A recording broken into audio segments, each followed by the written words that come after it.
दोस्तों आज हम आपको लेकर चलेंगे बर्किना फासो की एक ऐसी सनसनीखेज कहानी में जो सिर्फ अगवा की नहीं बल्कि गैरत, हिम्मत और एक भाई के अज़म की दास्तान है। ये है सदर इब्राहिम तरोड़े की लाडली बहन अमनाता तरोड़े की कहानी, जो एक दिन स्कूल से घर वापस न पहुंची और फिर शुरू हुआ एक ऐसा खेल जिसके पीछे दहशतगर्द ग्रोहों से लेकर आलमी साजिशों तक सबका साया था। आखिर किसने सदर की बहन को अगवा किया, कहाँ रखा गया और सदर ने उसे बचाने के लिए कौन सा खुफिया ऑपरेशन शुरू किया, ये सब देखेंगे आज की इस खास वीडियो में। नाज़रीन, आज की वीडियो में हम बात करेंगे अमनाता तरोड़े की। जी हाँ, वही अमनाता जो बर्किना फासो के मौजूदा सदर इब्राहिम तरोड़े की छोटी बहन है। एक दलेर, नडर और अवामी खिदमत के जज्बे से लबरेज समाजी कारकुन जो हमेशा कमजोरों की आवाज बनती रही है। लेकिन फिर एक दिन ऐसा आया जब वो खुद खामोश हो गई, लापता हो गई और फिर पूरा मुल्क सकते में आ गया। इनके मोबाइल का सिग्नल भी अचानक बंद हो गया और शुरू में लगा शायद कोई मामूली हमला हो, लेकिन जब इंटेलिजेंस अदारों ने तस्दीक की कि ये एक बाकायदा मनसूबा बंद अगवा है, तब जाकर हुकूमत की नींदें उड़ गईं। मगर सवाल ये है कि आखिर एक सदर की बहन को अगवा करने की जुर्रत किसने की? क्या ये किसी दहशतगर्द गिरोह का काम था या फिर दुश्मन मुल्कों की खुफिया एजेंसियों की साजिश थी, या कहीं ये मंसूबा अंदर ही के अपने ने तो नहीं रचाया था? अगर हाँ तो वो कौन था और आखिर अमनाता को कहाँ और किस हालत में रखा गया? और सबसे बड़ा सवाल, क्या सदर तरोड़े ने अपनी बहन को बचाने के लिए कौन सा खुफिया ऑपरेशन शुरू किया?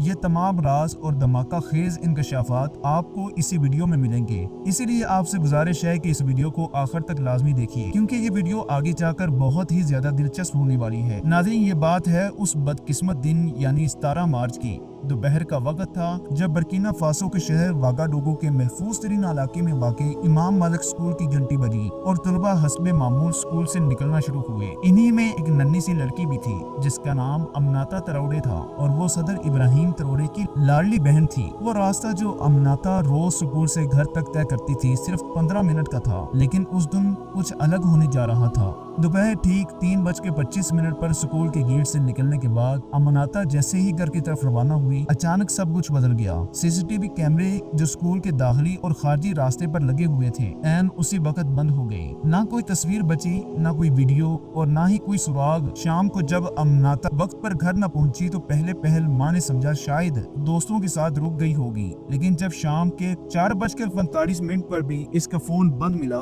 तो जैसे पूरा घर लर्ज उठा हो। माँ के कपकपाती उंगलियों ने सदर इब्राहिम तरोड़े को फोन किया और सिर्फ एक जुमला कहा, अमनाता अब तक घर नहीं पहुंची और इसका फोन भी बंद है। इब्राहिम तरोड़े उस वक्त वजीर दिफा के साथ एक निहायत अहम सिक्योरिटी इजलास में मसरूफ थे, लेकिन माँ के वो लरसते अल्फाज उनके सीने पर गोली बनकर लगे। उन्होंने बगैर एक लम्हा जाया की इजलास छोड़ा और फौरन नेशनल सिक्योरिटी फोर्सेस को हाई अलर्ट कर दिया। तमाम इंटेलिजेंस यूनिट्स को हदायत जारी की गई, इमरजेंसी प्रोटोकॉल को फॉलो किया जाए। शाम 6 बजे के बाद शहर के कोने कोने में तलाश शुरू हो गई, लेकिन जो वक्त गुजरता गया उम्मीदें मदम होने लगी और तब सिक्योरिटी कैमरों का सच सामने आया। न सिर्फ स्कूल के कैमरे बल्कि वो तमाम कैमरे जो अमनाता के रोजमर्रा रास्ते पर नस्ब थे, एक ही वक्त में बंद हो चुके थे। ये कोई हादसा नहीं बल्कि दुश्मन की सोची समझी चाल थी। नाज़रीन, उस दिन सूरज सिर्फ आसमान पर नहीं बल्कि इब्राहिम तरोड़े के दिल पर भी आग बरसा रहा था। जब एक बाप जैसा भाई अपनी छोटी बहन के बारे में कुछ सुनने को तरस रहा हो, जब हर लम्हा ऐसे लगे जैसे दिल की धड़कनें बिखरने वाली है, तो वो सदर नहीं रहता, वो सिर्फ एक बेबस इंसान बन जाता है। यही कुछ उस वक्त इब्राहिम तरोड़े के साथ हो रहा था।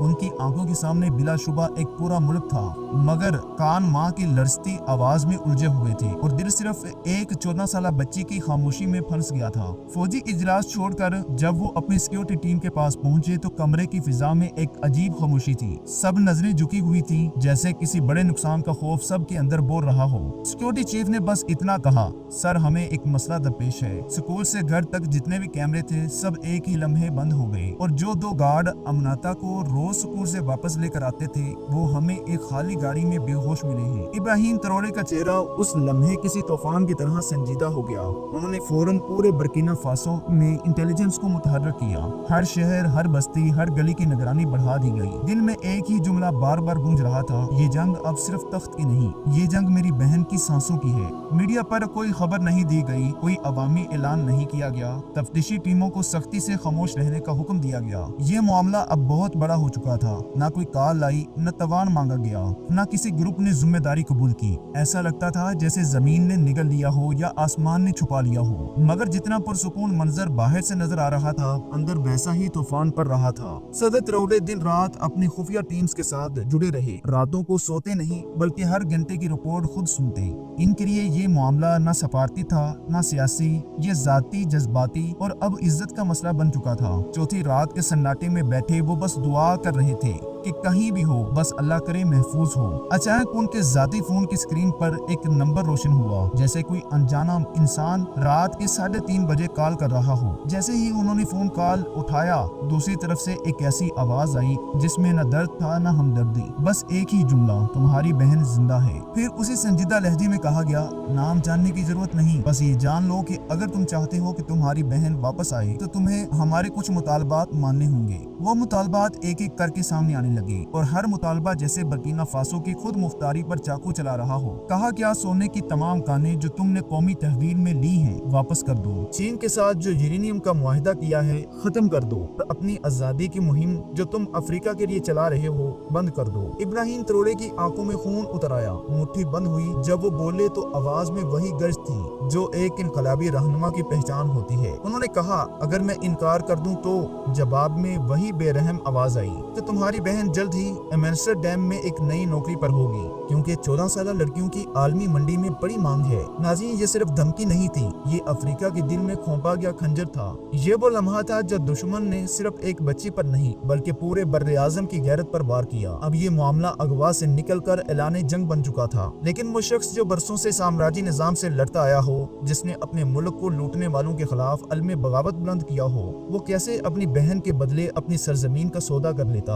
اس وقت ابراہیم تروڑے نے نہ کوئی مشورہ لیا، نہ کوئی میٹنگ بلائی، نہ کسی کو وضاحت دی، بس چھت پر چڑھ کر آسمان کی طرف دیکھا اور خود سے ایک وعدہ کیا کہ تم صرف میری بہن کو چھیننا نہیں چاہتے، تم میرا حوصلہ توڑنا چاہتے ہو، لیکن تم نہیں جانتے کہ میں جس مٹی کا بنا ہوں مجھے آئرن مین کہا جاتا ہے۔ اس کے بعد اگلے 24 گھنٹوں میں برکینا فاسو کی فضا میں ایک عجیب سی حرکت محسوس کی گئی۔ صدر کے دفتر کے باہر غیر ملکی رپورٹرز جمع ہونے لگے، شہر میں فوجی گاڑیوں کی سرگرمیاں بڑھنے لگی، انٹیلیجنس ہیڈ کوارٹرز کی لائٹس پوری رات روشن رہی، لیکن اس تمام شور میں ایک چیز مکمل طور پر غائب تھی، بیان۔ نہ صدر نے کوئی انٹرویو دیا، نہ کوئی حکومتی نمائندہ میڈیا کے سامنے آیا، جیسے سب کچھ چپ چاپ ہو رہا ہو لیکن اندر آگ جل رہی ہو۔ دوسری طرف سوشل میڈیا پر لوگ چیخ رہے تھے، سوال پوچھ رہے تھے، مگر حکومت کی طرف سے مکمل خاموشی تھی، اور اس خاموشی میں چھپا ہوا تھا صدر تروڑے کا وہ فیصلہ کہ وہ صرف دشمن کو جواب نہیں دیں گے بلکہ پوری دنیا کو دکھائیں گے کہ افریقہ کے بچے بکاؤ مال نہیں ہیں۔ اور یہی وہ لمحہ تھا جب آپریشن کا آغاز ہوا۔ پہلا خفیہ حکم جاری ہوا، اس آپریشن کو ایک کوڈ نیم دیا گیا، آپریشن ایمسٹرڈیم۔ صدر تروڑے نے کسی عالمی ایجنسی یا یورپی طاقت سے مدد مانگنے کی بجائے 4 افریقی ممالک مالی، نائجر، گینی اور برکینا فاسو کی اسپیشل فورسز کو ایک نقطے پر مرکوز کیا۔ ان فورسز کو خفیہ طور پر یورپ منتقل کیا گیا، بغیر کسی سیاسی اعلان کے، بغیر کسی پروٹوکول کے، صرف ایک ہدف کے ساتھ کہ امناتا کو زندہ واپس لانا ہے، چاہے کچھ بھی ہو جائے۔ برکینا فاسو کے سائبر سیکیورٹی ادارے نے دن رات محنت کی،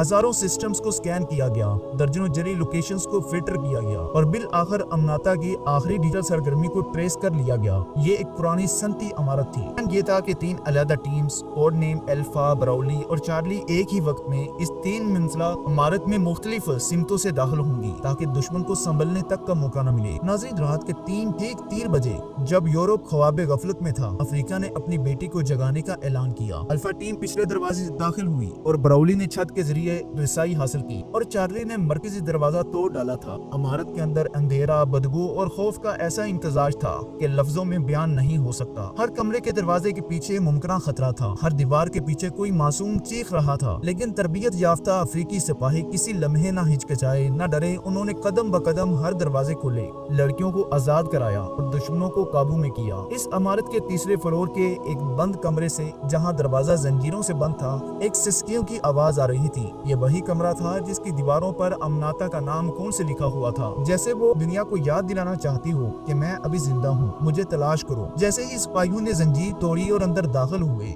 दुबली पतली कमजोर मगर आंखों में अज़म लिए बच्ची नजर आई। वो अमनाता थी। जब उसने ज़बाही का कंधा देखा जिस पर बर्किना फासो का झंडा था तो होंठों से एक जुमला निकला, क्या वो आए हैं? और जब उसे बताया गया कि ये ऑपरेशन सदर इब्राहिम ट्रोरे की पर्सनल क़यादत में हो रहा है तो वो आहिस्ता से मुस्कुराई और कहा, मुझे यकीन था कि मेरे भाई जरूर आएंगे। नाज़रीन, ये लफ्ज़ सिर्फ एक बहन का एतमाद नहीं था, ये एक बड़े अज़म की मुस्तकबिल की गवाही थी कि इस ऑपरेशन में अमनाता समेत कुल 47 लड़कियां बाजियाब की गयी। सब की सब अफ्रीकी नस्ल से ताल्लुक रखती थी और दुश्मनों के लिए सिर्फ सामान थी। 23 इंसानी स्मगलर मौके पर गिरफ्तार किए गए, जिनमें से कई यूरोपी और मशरकी यूरोप के मुनज़्ज़म गैंग्स के अहम रुकन थे। इनके कब्जे से लैपटॉप, सर्वर्स और वीडियोस मवाद बरामद हुआ, जिनमें सैकड़ों मासूम बच्चों की नीलामी की वीडियोस थी। दोस्तों, सोचें कि अगर ये ऑपरेशन एक दिन भी ताखीर से होता तो न सिर्फ अमनाता बल्कि दर्जनों और बच्चियों की जिंदगियां बर्बाद हो चुकी होती। ऑपरेशन के फौरन बाद सदर ट्राउडे ने अमनाता को गले लगाया, इस बच्ची को जो अपनी आंखों से अभी भी खौफ समेटे हुए थी, मगर आवाज में वही वकार था